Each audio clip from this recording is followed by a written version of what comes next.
আলোর মালায় ভাস্কর্যে প্রতিভাত হচ্ছে অযোধ্যা। অযোধ্যায় সেই মহেন্দ্রক্ষণের অপেক্ষায় গোটা দেশ কাল রাম মন্দিরের উদ্বোধন। আর এই মুহূর্তে একেবারে মূল গেটে মূল ফটকের সামনে থেকে রয়েছেন আমাদের প্রতিনিধি অর্ণব মুখোপাধ্যায়।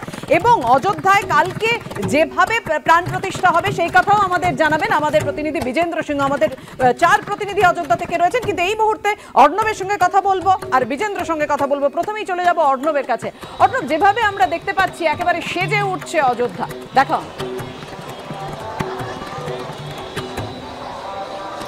দেখো, আমরা রয়েছি একদম রাম মন্দিরের যে মূল গেট সেটার সামনে রয়েছি। এখনো দেখো যে রাতেও কিন্তু প্রচুর মানুষ ভিড় করে রয়েছেন। সবাই এখানে মোবাইলে তারা এই জায়গাটা বন্দি করতে চাইছেন। আলো দেওয়া হয়েছে, ফুল দিয়ে সাজিয়ে তোলা হয়েছে, প্রাণ প্রতিষ্ঠা মহোৎসব সেটা ফুল দিয়ে লেখা হয়েছে। সব মিলিয়ে প্রচুর মানুষজন আসছেন এবং আমরা দেখতে পাচ্ছি এক এক করে ভিআইপি মুভমেন্টও এখান দিয়ে হচ্ছে। কিছুক্ষণ আগে আমরা যেরকম দেখলাম যে উত্তরপ্রদেশের মুখ্যমন্ত্রী যোগী আদিত্যনাথ তিনি এসেছিলেন কিছুক্ষণ আগে, সুদর্শন পট্টনায়কের তৈরি যে বালু মূর্তি সেটা তিনি দেখেছেন, তারপরে তিনি এখান দিয়ে চলে গেলেন কিছুক্ষণ আগে। তারপর আমরা দেখতে পেলাম কঙ্গনা রানাউত তিনিও গেলেন এখান দিয়ে। মাঝে মাঝেই ভিআইপি মুভমেন্ট হচ্ছে এখান দিয়ে। যারা আসছেন তারা অনেক সময় এদিক দিয়ে বেরোচ্ছেন, তো স্বাভাবিকভাবেই চোখে পড়ছে এরকম যারা ভিআইপি যারা আসছেন। অন্যদিকে তোমাকে দেখাচ্ছি যে কত মানুষ, তোমাকে দেখাবো যে প্রচুর মানুষ এই মুহূর্তে এই যে মূল গেট সেই মূল গেটের সামনে কিন্তু ভিড় করে রয়েছেন। মূল গেটটার সামনে পুরোপুরি ভিড় করে রয়েছেন। একদিকে ফুল, অন্যদিকে রামলালার ছবি, সেই সমস্ত চিত্র সম্বলিত এখানে রয়েছে। বাইরে বড় স্ক্রিন লাগানো হয়েছে। কালকে এই স্ক্রিনেতে ভেতরে যা হবে সেই ছবিও কিন্তু তুলে ধরা হবে এমনটা জানা যাচ্ছে। এখানে সব পথ যে এসে অযোধ্যায় মিশেছে সেটা যত সময় গড়াচ্ছে তত যেন স্পষ্ট হচ্ছে। আমরা আমাদের অপর প্রতিনিধি বিজেন্দ্রর কাছে যাব। বিজেন্দ্র, কালকে সেই বিশেষ তিথি, যেই বিশেষ তিথিতে প্রাণ প্রতিষ্ঠা হবে, কি কি পুজো পদ্ধতি রয়েছে কালকে?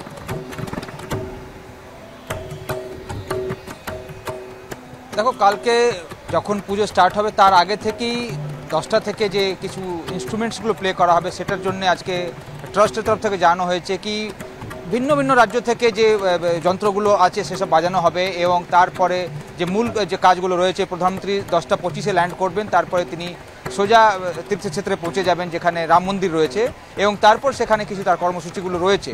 এবং মেন যে পুজো রয়েছে প্রাণ প্রতিষ্ঠা সেটা 12টা বেজে 20 মিনিটে স্টার্ট হবে। 1 ঘন্টা প্রায় চলবে সেই পুজো, সেটা যেটা জানা যাচ্ছে। তবে পাপিয়া, এই মুহূর্তে আমি রাম কি প্যাডিতে রয়েছি। আমার মনে আছে 2020 সালে যেদিন শিলান্যাস হয়েছিল সেদিন এখানে সন্ধেবেলা দিওয়ালি হয়েছিল। সেই প্রস্তুতিটা আজকেও এখন দেখা যাচ্ছে এই রাম কি প্যাডিতে ওই ওপারে, ঠিক ওপারে যেখানে রয়েছে মন্দিরগুলো যেখানে রয়েছে সেখানে আগামীকাল সন্ধেবেলা দীপোৎসব হবে, প্রদীপ জ্বালানো হবে। এবং গত 2020 সালে আমরা দেখেছিলাম একটা রেকর্ড হয়েছিল প্রদীপ জ্বালানোর এখানে, সেটাই কিন্তু আবার আগামীকাল করার একটা কর্মসূচি নেওয়া হচ্ছে উত্তরপ্রদেশ প্রশাসনের তরফ থেকে।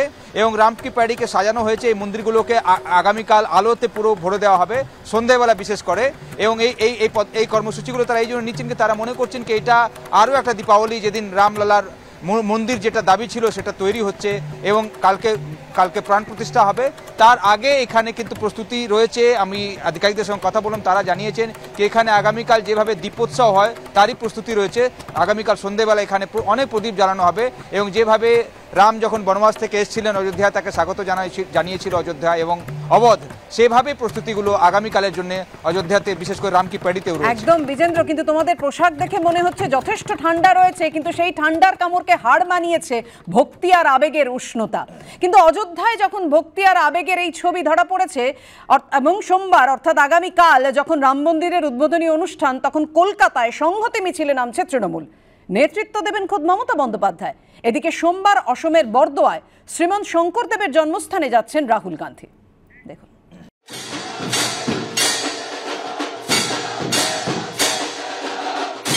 সোমের সব নজর অযোধ্যায়, রাম মন্দিরের উদ্বোধন।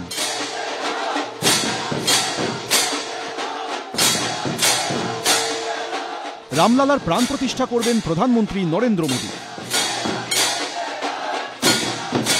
আর সেদিনই কলকাতায় সংহতি মিছিলের ডাক দিয়েছেন মুখ্যমন্ত্রী মমতা বন্দ্যোপাধ্যায়। আর তা নিয়েই শুরু হয়েছে রাজনৈতিক চাপানোতর। তৃণমূল সূত্রে দাবি, সোমবার দুপুর 3টে কালীঘাট মন্দিরে পুজো দেবেন মুখ্যমন্ত্রী। পুজো দিয়ে চলে আসবেন হাজরা মোড়ে। সেখান থেকেই মিছিল শুরু করবেন মমতা বন্দ্যোপাধ্যায়। হাজরা মোড় থেকে প্রথমে বালিগঞ্জ ফাঁড়ি পর্যন্ত মিছিল যাবে। এরপর গড়চায় একটি গুরুদ্বারে যাবেন মমতা বন্দ্যোপাধ্যায়। সেখান থেকে ফের এগিয়ে যাবে মিছিল। এরপর বেকবাগান হয়ে পার্ক সার্কাস ময়দানে মিছিল শেষ হবে। এরই মাঝে একটি গির্জা ও একটি মসজিদও যাবেন মুখ্যমন্ত্রী। মমতা বন্দ্যোপাধ্যায়ের নেতৃত্বে এই সংহতি মিছিলে উপস্থিত থাকবেন একাধিক সাংসদ, বিধায়ক ও কলকাতা পুরসভার তৃণমূল কাউন্সিলররা। মহামিলনের মিছিলের ডাক দিয়েছেন আমাদের নেত্রী বাংলার মুখ্যমন্ত্রী শ্রীমতী মমতা বন্দ্যোপাধ্যায়। আমরাও প্রত্যেকেই সারা বাংলাতেই বিভিন্ন জায়গায়, বিভিন্ন ব্লকে, জেলার বিভিন্ন জায়গায় এই মিছিল হবে এবং মিছিলের নেতৃত্বে এমপি, এমএলএ, মন্ত্রীরা, জেলার নেতারা থাকবেন। রাম নিজেই সম্প্রীতির প্রকৃষ্ট উদাহরণ, রাম সবার। তো সেই জন্য তৃণমূল কংগ্রেস সহ যারা এই ধরনের সম্প্রীতি যাত্রা, সম্প্রীতি সভা যা করার চেষ্টা করছে, এগুলো আসলে উস্কানিমূলক কাজকর্ম, তার বেশি কিছু না। কলকাতার পাশাপাশি একই সময় রাজ্যের বিভিন্ন ব্লক ও মহকুমায় মিছিল করবে স্থানীয় তৃণমূল নেতৃত্ব। মিছিলের মূল স্লোগান থাকবে ধর্ম যার যার, উৎসব সবার। এই সংহতির নামে পশ্চিমবাংলায় সব জায়গায় দাঙ্গা হয়েছে। সেই দেশ ভাগের পর থেকে সংহতির আয়োজন আগেও ছিল, কেন সংহতি হয়নি? যারা সংহতি মিছিলের নামে সংহতি নষ্ট করেন তারা আবার রাস্তায় নেমেছেন। কেবল যারা টিএমসির উচ্ছিষ্টভোগী তাদের আমলে করে খাচ্ছে, সেরকম কিছু দোকলা লোক যাবে। কোনোরকম অস্থিরতা বা চাঞ্চল্য সৃষ্টি করার ক্ষেত্রে দেশে এমন কিছু কর্মসূচি নেওয়া উচিত না যা আমাদের এই সংহতি সম্প্রীতিকে বিপন্ন করে। পশ্চিমবাংলায় বিজেপি নেতারা এই মুখ্যমন্ত্রীর সম্বন্ধে যত বেশি সমালোচনা করবে তত বেশি ওদের ভোট কমবে। তৃণমূলের সংহতি মিছিলে সমাজের সব ধর্ম ও সর্বস্তরের মানুষকে আহ্বান জানানো হয়েছে। সেই মিছিলটা কিসের জন্য? বিরোধিতা করার জন্য না। উনি বলছেন আমি বিরোধিতা করছি না, আমি প্রতিবাদও করছি না, আমি সাধুদের ভালোবাসি, আমি কালীঘাটে পুজো দেবো, দিয়ে আমি পার্ক সার্কাস পর্যন্ত মিছিল করে যাব। মানেটা কি? কেন? কি উদ্দেশ্যে? রাম মন্দির উদ্বোধনের দিন মমতা বন্দ্যোপাধ্যায় যখন কলকাতার বুকে আলাদা করে কর্মসূচি ঘোষণা করেছেন, সেখানে সোমবার রাহুল গান্ধী যাবেন অসমের বরদোয়ায় শ্রীমন্ত শঙ্করদেবের জন্মস্থানে। বটদ্রবা সত্রে পুজো দেবেন কংগ্রেস সাংসদ। অসমে বৈষ্ণব ধর্মের প্রবর্তক ছিলেন শ্রীমন্ত শঙ্করদেব, যাকে চৈতন্যদেবের সমসাময়িক বলেও মনে করা হয়। একাধারে ধর্মপ্রচারক, সমাজ সংস্কারক, কবি, গীতিকার শঙ্করদেব সমাজকে সংকীর্ণতার ঊর্ধ্বে তুলেছিলেন। রাজ্যে বয়স্ক শিক্ষা, সামাজিক উন্নয়ন, এমনকি পঞ্চায়েত ব্যবস্থার ক্ষেত্রেও অভূতপূর্ব অবদান রয়েছে তাঁর। সন্দীপ সরকার, বিশ্বজিৎ দাস, সৌমিত্র রায়, এবিপি আনন্দ। রাজশ্রী, নিশ্চয়ই তুমিও শুনলে সুকান্ত মজুমদার তিনি বললেন রাম সবার, তোমরাও তাই বলছো রাম সবার। রাম যদি সবার হয় তাহলে সংহতি মিছিলে আপত্তি কোথায়? কোথায় তোমরা উস্কানি দেখছো এতে? পার্ক সার্কাসে যখন মিছিলটা শেষ হচ্ছে, হঠাৎ করে কোনো ঘোষিত কোনো কর্মসূচি নেই, হঠাৎ করে উনি ঘোষণা করে দিলেন। এবং আমরা তো অতীতে দেখেছি ওনার তো এখন পায়ের তলার থেকে মাটি সরে যাচ্ছে। 30% দুধেল ভোট ওনাকে যেভাবে হোক ধরে রাখতে হবে। 2021 সালের যে 40% ভোট তৃণমূল পেয়েছে, তার মধ্যে 30% হচ্ছে দুধেল। ওই দুধেলটা এখন সরে যাচ্ছে বিভিন্ন জায়গা থেকে, সেটা যেমন তেন প্রায় এখানে আঁকড়ে ধরে রাখতে হবে। তাই জন্য এবং অতীত মমতা বন্দ্যোপাধ্যায় তুস্কানি দিয়েছে। আমি বলি যে দেখুন, মমতা বন্দ্যোপাধ্যায় স্লোগান আবার বলছি, ধর্ম যার যার, উৎসব সবার। কালকে সংহতি মিছিলে দেশের সংবিধান অনুযায়ী সর্বধর্ম সমন্বয়ের মিছিল। আমি তো রাজর্ষিকে বলবো, রাজর্ষি যদি মনে করে রাজর্ষি ও শ্রীরামের একটা ধ্বজ নিয়ে এই মিছিলে আসতে পারে, আমাদের তো কোনো আপত্তি নেই। এটা তো শুধু মুসলিম ধর্মের মিছিল না। সেখানে যেমন আর মমতা বন্দ্যোপাধ্যায় কালীঘাট মন্দিরে পুজো দিয়ে মিছিলটা শুরু করবেন, কিন্তু তিনি গির্জাতেও যাবেন, গুরুদুয়ারাতেও যাবেন, মসজিদেও যাবেন। আমরা তো সব ধর্মের সব ধর্মগুরুদের নিয়ে মিছিল করছি, যেটা দেশের সংবিধান যে কথাটা বলেছে। আমরা তো ধর্মকে নিয়ে ভেদাভেদ করছি না। নরেন্দ্র মোদী অযোধ্যায় প্রভু রামকে নিয়ে যখন কালকে দুপুরবেলা রাজনীতি খেলবে, তখন মমতা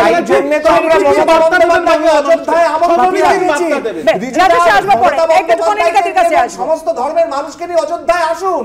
তাই জন্য আমরা যাব, মোদির ইভেন্টে যাব, আমরা পুজো দিতে যাব, মোদির ইভেন্টে যাব। সংহতি করার জন্য আমাদের দেশে মন্দির আছে, মসজিদ আছে, গুরুদ্বারা আছে, গির্জা আছে। ধর্ম মানুষের ব্যক্তিগত ব্যাপার, এবং আমাদের দেশের সংবিধান এই কথা বারবার বলেছে যে ধর্ম মানুষের ব্যক্তিগত ব্যাপার, এবং রাজনীতির সঙ্গে ধর্মকে আলাদা করতে বলেছে। রাজনীতি আর ধর্ম এক হবে না। রাষ্ট্র কোনো ধর্মের প্রতি বিশেষ পক্ষপাতিত্ব প্রদর্শন করবে না, এটাই আমার দেশের সংবিধান। আমাদের দেশের সংবিধান বিজেপি মানে না তো। আমাদের দেশের সংবিধান আমাদের দেশের সংবিধান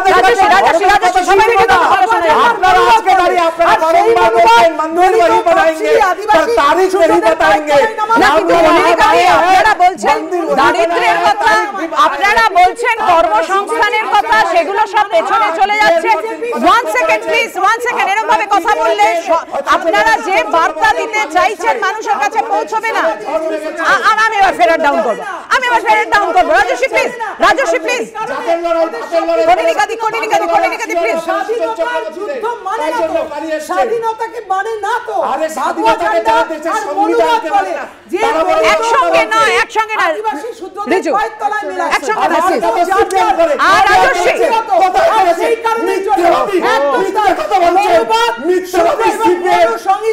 আমরা আজকে অন্তত আমাদের গলার স্বরটা একটু কম করি। রাজস্বী প্লিজ,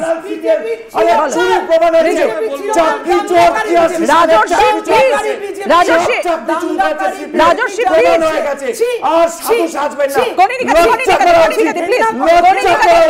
আপনাদের কারুর বার্তাই তো পৌঁছচ্ছে না মানুষের কাছে।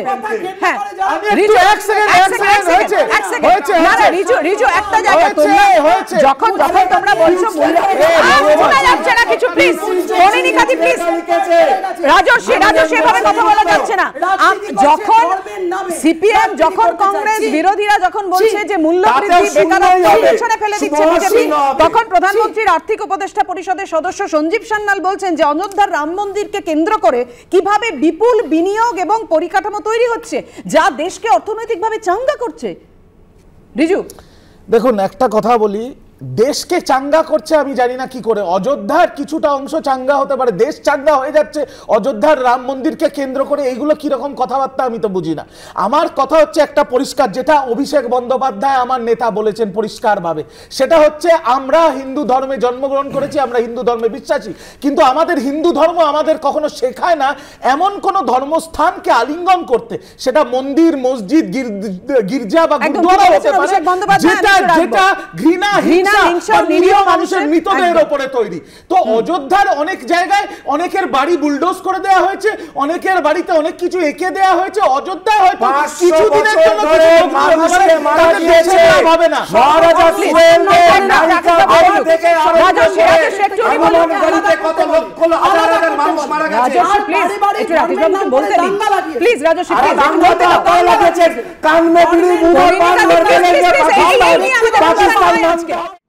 গোটা দেশের নজর এখন অযোধ্যায়। একেবারে রাম ধুনে ষড়যুর তট যেভাবে দুলছে সেই ছবিও কিছুক্ষণ আগে আপনাদের দেখিয়েছি। আর এই নিয়ে যে রাজনৈতিক বিতর্ক, রাজনৈতিক চর্চা, সেটাও কিন্তু তুঙ্গে। অভিষেক বন্দ্যোপাধ্যায় যে সোশ্যাল মিডিয়ায় পোস্ট করেছেন, সেই পোস্টটি রেখেছি আপনাদের সামনে। ঘৃণা, হিংসা ও নিরীহ মানুষের মৃতদেহের ওপর তৈরি মন্দির, মসজিদ, চার্চ, গুরুদ্বারকে গ্রহণ করার শিক্ষা আমার ধর্ম আমাকে দেয়নি, সোশ্যাল মিডিয়ায় পোস্ট করেছেন অভিষেক বন্দ্যোপাধ্যায়। রাকেশ বাবু, খুব ভালো কথা। আমি একটা কথাই বলবো, ভারতবর্ষে প্রায় ৭,০০০ মন্দির ভাঙা হয়েছে ১২০০ বছরের প্রায় ইতিহাসে বা ৮০০ বছরের ইতিহাসে। তো সেই সব মসজিদগুলো কি বয়কট করার কথা আহ্বান জানাবেন অভিষেক বন্দ্যোপাধ্যায়? এটা আমার একটা প্রশ্ন রইল। যে ৩৫০০ মন্দির ভেঙে ৭,০০০ মন্দির ভাঙা হয়েছে, তার মধ্যে ৩৫০০ মন্দিরের উপরে মসজিদ বানানো হয়েছে। কালকে যেভাবে উদ্বোধন হচ্ছে সেই বিষয়টা যদি আপনি একটু ব্যাখ্যা করেন, কারণ কালকের উদ্বোধন নিয়ে ধর্মের সঙ্গে আপনারা রাজনীতি মিশিয়ে দিচ্ছেন, এটাই তো রাজনীতিকদের, বিরোধীদের বক্তব্য। হ্যাঁ, এখানে তাদের বক্তব্য, কেন তারা এটা বলছেন আমি জানি না। এই যে গোটা অযোধ্যা জুড়ে দেখতে পাচ্ছি হোর্ডিং এ সমস্ত জায়গায় প্রধানমন্ত্রী নরেন্দ্র মোদীর মুখ এবং যোগী আদিত্যনাথের মুখ। হ্যাঁ, সে তো স্বাভাবিক। যেমন আমাদের রাজ্যে নানা ধরনের অনুপ্রেরণা আছে। আমি অধ্যাপক সাহেবকে দেখাতে চাই, ওনাকে আমি স্যারকেই দেখাতে চাই। এই দেখুন স্যার, প্রভু রাম মাঝখানে, বাঁ দিকে প্রভু রামের থেকে বড় দুটো প্ল্যাকার্ড, একটা নরেন্দ্র মোদী, একটা অমিত শাহ। এটাকে কি বলবেন? এটা প্রভু রামের অপমান? আমি আপনাকে দেখাচ্ছি। আমার তো বড় দেখে মনে হচ্ছে না। দেখুন, আমার তো দেখে বড় মনে হচ্ছে না সম্মান বিজেপি। হ্যাঁ, কিন্তু এটাও তো সত্যি আপনি বলবেন রাকেশ বাবু আপনি বলবেন, কিন্তু রিজু যখন স্বামী বিবেকানন্দের কোনো প্রোগ্রাম হয়, যখন রবীন্দ্রনাথ ঠাকুরের কোনো প্রোগ্রাম হয়, সেখানে মুখ্যমন্ত্রীর অনুপ্রেরণা লেখা থাকে, তাতে কোনো আপত্তি নেই তো? মানে রবি ঠাকুরের ছবিটা বড় করে থাকে, এখানে রামের থেকে বড় মোদির ছবি। আমি একটু বলে ছবি আমরা দেখেছি এই রাজ্যে রাজ্যের মুখ্যমন্ত্রীর ছবি উপরে তার পায়ের তলায় নেতাজি এবং বিবেকানন্দের ছবি, এটা আমরা এই রাজ্যে দেখেছি। তাহলে আপনি দেখেননি? তাহলে সাহেব আপনি দেখেননি যে বিজেপির নেতারা বলছে প্রভু রামের বাড়ি বানিয়ে দিচ্ছে মোদি? অবশ্যই মন্দিরকে আমরা দেবতার বাড়ি বানিয়ে দিচ্ছে নরেন্দ্র মোদি। অবশ্যই নরেন্দ্র মোদি বানিয়ে দিচ্ছে, এটা যারা বলছে তাদের দায়িত্ব। এটা বানাচ্ছে ভারতবর্ষের মানুষ টাকা দিয়ে তৈরি করেছে রামের মন্দির, এটা বানাচ্ছে তীর্থক্ষেত্র ট্রাস্ট। তাহলে আপনারা মোদিকে নিয়ে আমি বলছি না মোদির কথা, আমি রাজনীতির লোক নই দাদা, আমি মোদির কথা বলছি না। যারা বলছে আপনি তাদের কাছে সাথে কথা বলেন। এটা রাম মন্দির ট্রাস্ট বানিয়েছে, রাম মন্দির তীর্থক্ষেত্র ট্রাস্টের জন্য যারা অর্থ দিয়েছেন তারা সমাজের আপামর জনসাধারণ, এবং তারা এই রাম মন্দিরের নির্মাণ থেকে শুরু করে সমস্ত কাজ করছেন। সেখানে তারা কাকে প্রধান ঋত্বিক হিসেবে আহ্বান জানাবেন, কার হাত দিয়ে কোন কাজটা করাবেন, সেটা তাদের সিদ্ধান্ত। আপনাদের আপত্তি থাকতে পারে, আপনার তীর্থক্ষেত্র কি দেখাচ্ছে? আপনার ছবির পাশে কি দেখাচ্ছে? আপনার ছবির পাশে প্রভু রামকে দেখাচ্ছে না প্রভু মোদিকে দেখাচ্ছে। বাড়ি বানিয়ে দিয়েছি, এইটাই আমাদের আপত্তি। বাড়ি বিবেকানন্দের বাড়ি মমতা ব্যানার্জি বানিয়ে দিয়েছেন। আমি এটা বলতে চাই যে মমতা ব্যানার্জি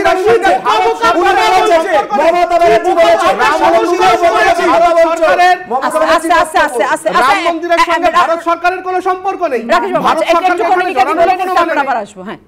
কি আশ্চর্য মানে লাগছে এদের কথা শুনে, যে মানে আমার রাষ্ট্র, আমাদের দেশ, আমরা যেখানে বলি বারবার নানা ভাষা, নানা মত, নানা পরিধান, বিবিধের মাঝে দেখো মিলন মহান। আর এখানে হচ্ছে যে বারে বারে এই সমস্ত বিষয়গুলোকে পায়ের তলায় দলে দিয়ে আজকে নানান কথা ধর্মর সঙ্গে রাজনীতিকে মিলিয়ে বলা হচ্ছে, অর্থাৎ ধর্মর সঙ্গে রাজনীতি মিলিয়ে দেওয়া হচ্ছে। যেটা আমরা বারবার এই কথা বলি যে মানুষ যা খুশি পুজো করুন, কেউ পুজো করবেন, কেউ উপাসনা করবেন, কেউ নামাজ পড়বেন, যা খুশি করুন, কিন্তু ধর্ম ব্যক্তিগত আর রাষ্ট্র সকলের। আর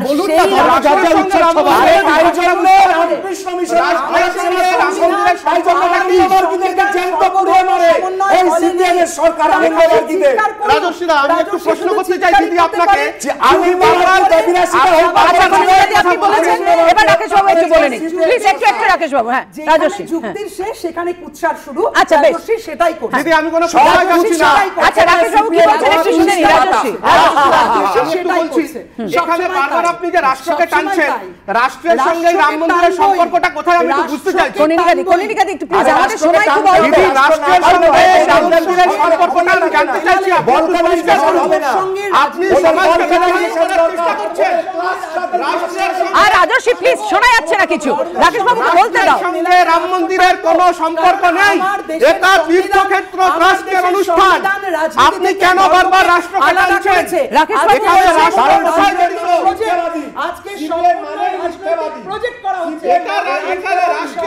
কনিনিকাদি বলছিলেন বিবিধের মাঝে মিলন মহান। এইখানে আপাতত মিলন নজরে পড়লো না, কিন্তু কাল অযোধ্যা জুড়ে যে উৎসবের ছবি আমরা দেখতে পাবো, এবং ইতিমধ্যেই যে শুরু হয়ে গিয়েছে সাজো সাজো রব, কোথাও হংসধ্বনি, কোথাও বিভিন্ন প্রদেশ থেকে আসা লোকসংস্কৃতিকে তুলে ধরছেন সেই সমস্ত শিল্পীরা, তাতে ওই একটা কথাই মনে হচ্ছে রবীন্দ্রনাথ ঠাকুরের কথায়, এই ভারতের মহামানবের সাগর তীরে। এই মুহূর্তের আলোচনা এখানেই শেষ করছে, একটু পরে দেখুন চটজলদি নয়, চোখ রাখুন এবিপি।